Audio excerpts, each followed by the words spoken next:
Hello, మళ్ళీ మీకోసం వచ్చేసినాను.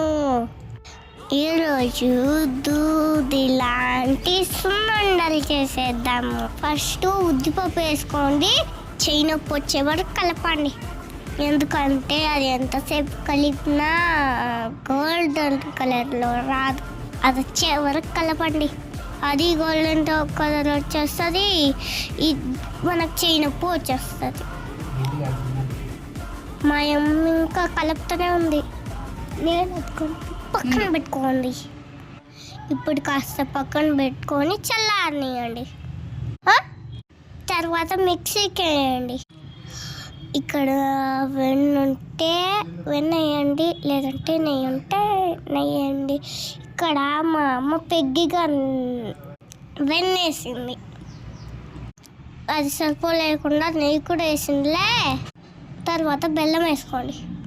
తర్వాత బాగా మిక్స్ చేయండి. అలాగా వంటలాగా రావాలి.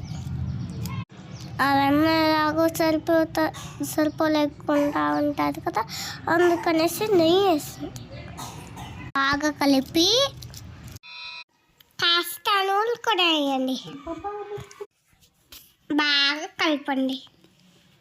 వంటలు చేసేయండి, మీకు ఇష్టమైనంత సైజులో వంటలు చేసేవండి.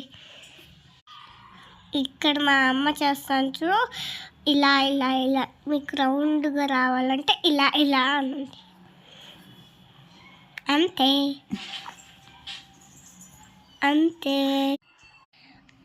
ఓకే, దూది లాంటి సున్నుండే రెడీ. సబ్స్క్రైబ్ చేయండి, లేదంటే నేను లాలిపోతా. Bye bye.